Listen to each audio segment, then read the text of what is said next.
IT खबरमा तपाईलाई स्वागत छ।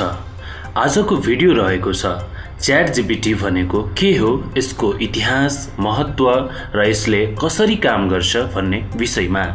आईटी सम्बन्धित नयाँ अपडेटहरूका लागि यो च्यानललाई सब्स्क्राइब गर्न नबिर्सिनुहोला। विभिन्न सामाजिक सञ्जाल, वेबसाइट तथा युट्युबमा च्याटजीपीटी शब्द ट्रेन्डिङमा छ। इन्टरनेटको दुनिया मात्र नभई मानिसहरूले आफ्ना साथीभाइ, परिवारजन तथा हरेक ठाउँमा च्याटजीपीटी बारे कुरा गरिरहेका छन्। विश्वभर च्याटजीपीटी यति छिटो भाइरल भयो कि जुन कुरा कसैले पनि कल्पना गरेका थिएन। तपाईहरूले पनि च्याटजीपीटी शब्द सुन्नु भएको छ होला। तर च्याटजीपीटी भनेको के हो, कसरी काम गर्छ, प्रयोग गर्ने तरिका र यसको फिचर्स बारे थाहा छैन भने आज यो भिडियोबाट सरल तरिकाले सम्पूर्ण जानकारी दिनेछु। यो भिडियोलाई 4 वटा टपिकमा विभाजित गरेको छु। पहिलो, च्याटजीपीटी भनेको के हो। दोस्रो, च्याटजीपीटीको इतिहास। तेस्रो, च्याटजीपीटी मानिसहरूका लागि महत्त्वपूर्ण किन छ। चौथो, च्याटजीपीटी कसरी प्रयोग गर्ने त। पहिला च्याटजीपीटी भनेको के हो परिचय बुझौ। च्याटजीपीटीको full form chat generative pre train transformer हो, जुन कि 3.5 मा आधारित ओपेन एआई प्रयोगशालाद्वारा निर्मित एक किसिमको अटो जेनरेटिभ च्याटबोट हो। च्याटजीपीटीमा पनि गुगल सर्च इन्जिनमा जस्तै मानिसहरूले प्रश्न सोध्न सक्नेछन् र यसरी सोधेको प्रश्नको उत्तर च्याटजीपीटीले आफ्नो डेटाबेसमा स्टोर रहेको उत्तरलाई युजर्सले सोधेको प्रश्नसँग रिलेभेन्ट हुने गरी उत्तर दिनेछ। ओपेन एआई कम्पनीले च्याटजीपीटीको सुरुवात गरेसँगै धेरै मानिसहरूले आर्टिफिसियल इन्टेलिजेन्स एक कदम अगाडि बढेको बताइरहेका छन्। च्याटजीपीटी अहिलेसम्मकै सबैभन्दा शक्तिशाली एआई सिस्टमको रूपमा विशेषज्ञहरूले विश्लेषण गरेका छन्। च्याटजीपीटीमा मानिसहरूले विभिन्न किसिमका प्रश्न सोध्न सक्नुका साथै कविता, लेख, निवेदन आदि लेखाउन सक्नेछन्। Enforcement learning with human feedback RLHF मा लामो समयको प्रशिक्षणपछि मात्र यो एआई सिस्टमलाई नोभेम्बर 30, 2022 मा लन्च गरिएको थियो। च्याटजीपीटी सिस्टम प्रयोग बारे बापत कुनै किसिमको शुल्क तिर्नु पर्दैन। च्याटजीपीटीलाई सोधेका सबै प्रश्नको जवाब सही नहुन पनि सक्छ, किनकि यो एआई सिस्टम भर्खर लन्च भएको र 2021 सम्मका डेटाहरू मात्र स्टोर गरिएका कारण पछिल्लो समयमा घटिरहेको घटना तथा नयाँ जानकारी बारे उत्तर दिन असमर्थ हुनेछ। ओपेन एआई कम्पनीले आफ्नो वेबसाइटमा कुनै समय वा परिस्थितिमा च्याटजीपीटीले गलत र भ्रामक उत्तर पनि दिन सक्ने बताएको छ। यसका साथै कम्पनीले समयको अन्तरालसँगै थप डेटा अपडेट गरिसकेपछि मात्र युजर्सले सोधेका सम्पूर्ण प्रश्नको उत्तर दिनेछ। अब च्याटजीपीटीको इतिहासको बारेमा बुझौ। ओपेन एआई सन् 2015 मा टेस्लाका सिइओ एलन मस्क र पूर्व वाई कम्बिनेटर अध्यक्ष साम अल्टम्यानले स्थापना गरेका थिए। ओपेन एआई को स्थापना भएको केही समयपछि लिङ्क्डइनको सहसंस्थापक र सिलिकन भ्यालीका प्रमुख व्यक्तिहरू बीचको बैठकले ओपेन एआई परियोजनाको लागि 1 बिलियन उठाउने निर्णय गरेका थिए। ओपेन एआई कम्पनीको वेबसाइटमा डिसेम्बर 11, 2015 मा प्रकाशित लेख अनुसार यस परियोजनाको मुख्य उद्देश्य आर्टिफिसियल इन्टेलिजेन्सको विकास गर्नु हो।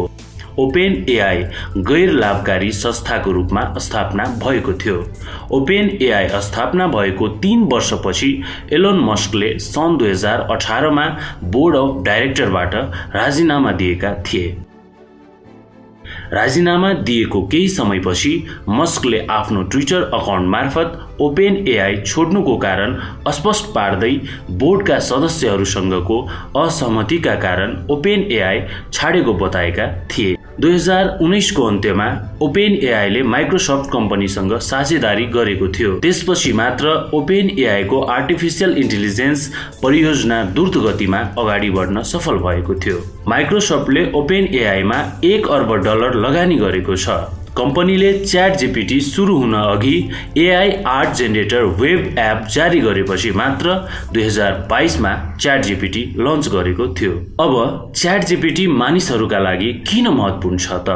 च्याट जीपीटी आर्टिफिशियल इन्टेलिजेन्समा आधारित टुल हो जुन मानिसहरूले सोधेका हरेक प्रश्नको जवाफ दिन सक्षम छ। यसले प्रयोगकर्ताहरूलाई द्रुत र सरल तरिकामा सही जानकारी प्रदान गर्दछ।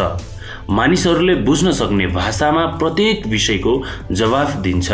च्याट जीपीटीमा संसारभरका सबै जानकारी स्टोर गरिएको छ, तसर्थ यो एआई टुलले मानिसहरूको दैनिकी जीवन वा घर, कार्यालय, विद्यालय, व्यवसायसँग सम्बन्धित प्रश्नहरूको तत्काल र प्रयोगकर्ताहरूले सोधेका प्रश्नहरूको सान्दर्भिक जवाब दिने भएकाले यसलाई महत्त्वपूर्ण मान्न सकिन्छ।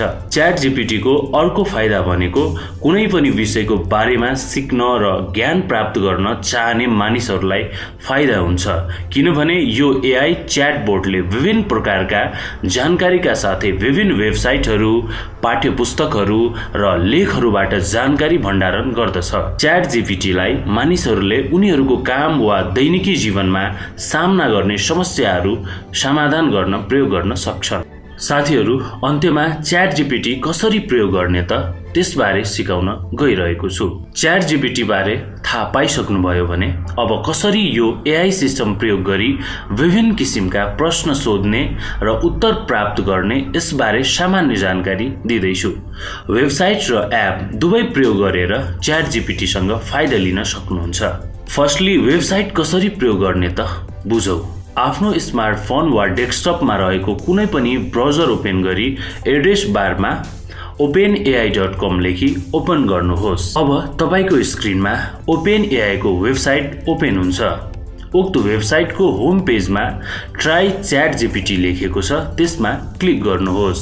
नयाँ अकाउन्ट बनाउन साइन अप र पहिले नै अकाउन्ट बनाउनु भएको छ भने लगइनमा क्लिक गर्नुहोस्। अकाउन्ट बनाउनको लागि साइन अप क्लिक गरी आवश्यक विवरण भर्नुहोस्। अकाउन्ट क्रिएट भइसकेपछि च्याट जीपीटी को होम पेज खुल्छ। पेजको तलपट्टि मेसेज लेख्ने ठाउँ छ, त्यसमा आफूले सोध्न चाहेको प्रश्न टाइप गरी सेन्ड गर्नुहोस्। मेसेज सेन्ड भएको केही सेकेन्डमा नै च्याट जीपीटीले युजर्सले सोधेको प्रश्नको जवाफ दिनेछ। अब एप कसरी प्रयोग गर्ने त? आफ्नो मोबाइलको प्ले स्टोरमा जानुहोस् र च्याट जीपीटी सर्च गर्नुहोस्।